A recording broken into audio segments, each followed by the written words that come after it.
Good morning. So blessed to be able to share with you this morning. I woke up this morning thinking about the forgiveness of God toward me. It's such an amazing truth. You know, David said, "Blessed is the man whose transgressions are forgiven and whose sin is covered. Blessed is the man to whom the Lord does not impute iniquity and in whose spirit there is no guile." And what a blessing it is to be forgiven. And I've been thinking about that a lot lately because the protocols of forgiveness that are given in this book that I've read recently in the last year, about a year ago now, called Forgiving Forward, a tremendous book. I highly recommend it. I wish that everyone that's watching this video would pick it up and read it and then apply it, because it really is doing its work of starting a forgiveness revolution. But the first protocol of forgiveness is this, as it says in this statement, thank God for forgiving you. And that just causes me in the morning to focus on the cross of Christ, to focus on the finished work, to focus on what he's done for me. And that just makes my heart grateful, and it makes me want to turn around and extend the same to others. So anyway, this morning I want to talk with you out of Proverbs chapter 11. Proverbs chapter 11 is a chapter which deals with a certain type of Hebrew poetry. The Hebrew poetry, as you know, is not like English poetry. For the most part, it's not composed of rhyme and meter and those kinds of things, but it's having to do with what we call parallelism.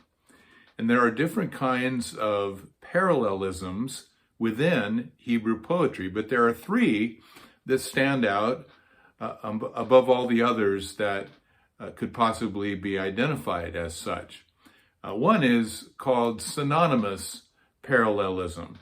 Synonymous parallelism is when the first line of a passage is then restated in the second line. It's similar to the first line. It's synonymous with it in its meaning, but it sort of expands the nuances of meaning. That's synonymous parallelism. Then there's synthetic parallelism. Synthetic parallelism adds to the thought. So the first thought is established, the second thought comes in behind it and adds nuances and adds strength and concepts to the first thought. But Proverbs 11 is mostly, except for the last three verses, made up of what we called antithetical parallelism. Antithetical parallelism is a lot like it sounds. It's anti within itself. So the first line establishes some sort of premise, and then the second line establishes the opposite, or the contrasting premise. And these together form a verse of antithetical parallelism. And the effect that it has on you and me is that we see more what's desirable in terms of our behavior and what is undesirable. The positive and the negative are pointed out. The shall not and the shall are pointed out. The good and the bad, the righteous and the evil, these things are pointed out within a verse of antithetical parallelism in Hebrew poetry. And so I'll give you an example from this chapter. Let's just say, let's see. Okay, in verse 14 of Proverbs 11, it says, "Where there is no counsel, the people fall, but in the multitude of counselors there's safety." So the word "but" is key. Where there is no counsel, the people fall.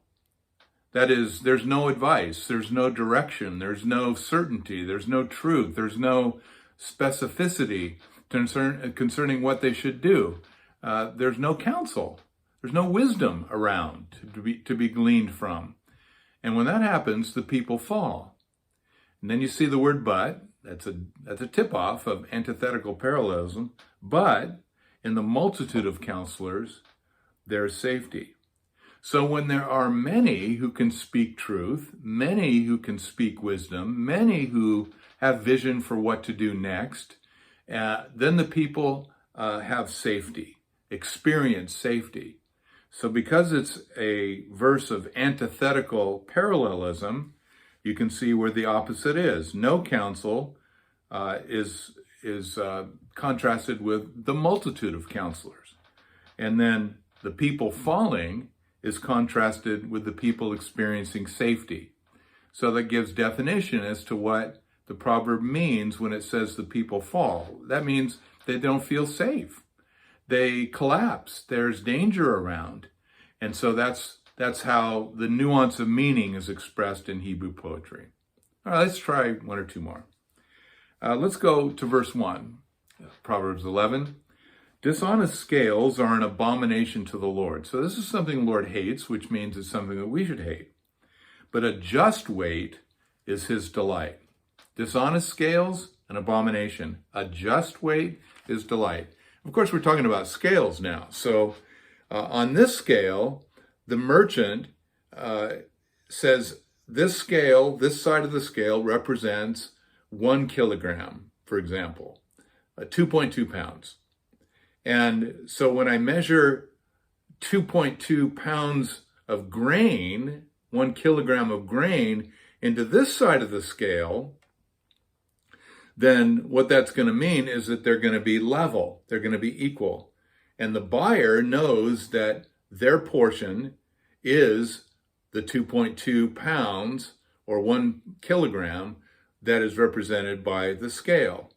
But what creates an unjust scale? It's when the seller, the merchant, he says, well, this represents 2.2 pounds, but in reality, it's only 1.8 pounds.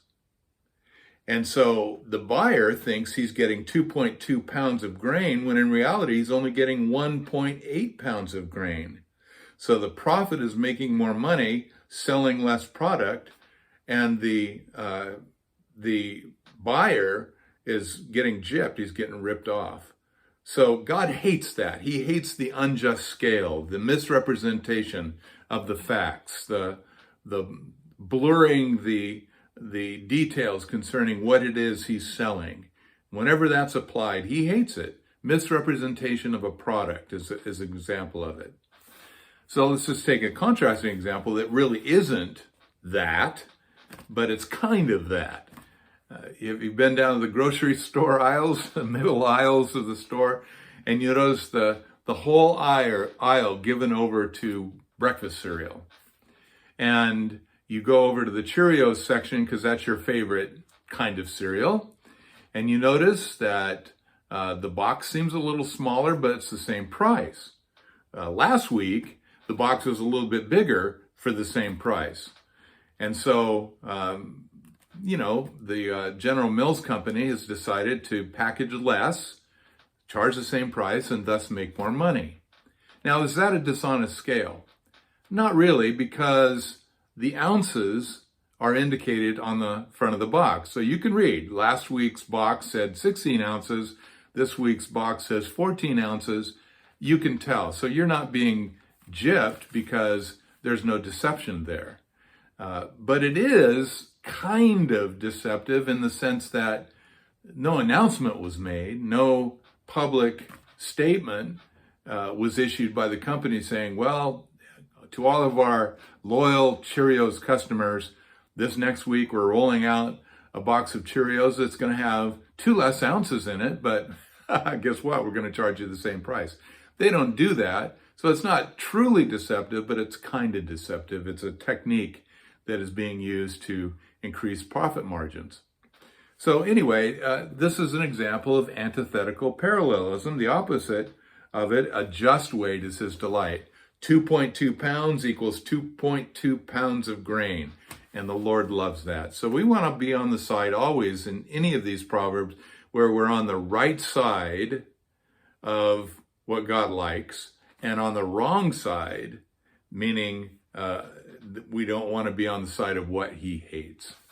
So this is true of all of these Proverbs. There's so many of them here in this chapter. So I would encourage you to read Proverbs chapter 11 and understand a little bit more of antithetical parallelism Except for the last 3 verses, every single verse in this chapter has that kind of parallelism in it.